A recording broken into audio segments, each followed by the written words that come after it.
ইমরান হোসাইন শুভ আপনি প্রশ্ন করেছেন যে ফরজ গোসলের সম্পূর্ণ বিবরণ আপনি জানতে চান। আপনি যাই হোক, আসলে কিতাব ও তাহারার মধ্যে এ বিষয়ে বিশদ বর্ণনা আছে এবং আমাদের যে ফিকহুত তাহারা বইটি আমরা তাইবা একাডেমি থেকে বের করেছি, সেখানে ফরজ গোসল সহ আরো তাহারাতের সকল প্রক্রিয়াগুলো আমরা বিশদভাবে হাদিসের আলোকে ব্যাখ্যা করেছি। যাই হোক, আমি খুব সংক্ষেপে বলে দিতে চাই, বিসমিল্লাহ বলে আপনি গোসলের আগে ঠিক যেভাবে অজু করতে হয় সেভাবে অজু করবেন এবং তার আগে আপনি আপনার লজ্জাস্থানকে ধুয়ে নেবেন।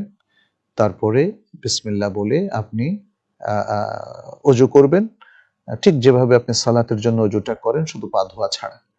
এরপরে আপনি আপনার সারা শরীরে পানি প্রবাহিত করে দেবেন এমনভাবে যেন শরীরের কোনো অংশ পানির বাইরে না থাকে, অর্থাৎ ভিজা হাওয়া থেকে শুকনা না থাকে। এবং পরিশেষে আপনি দুই পা ধোবেন।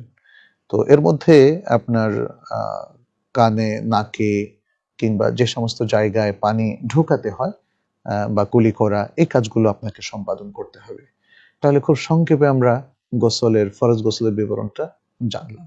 এবং ফরজ গোসলের জন্য আরেকটা জিনিস শর্ত হচ্ছে আপনার নিয়ত করতে হবে।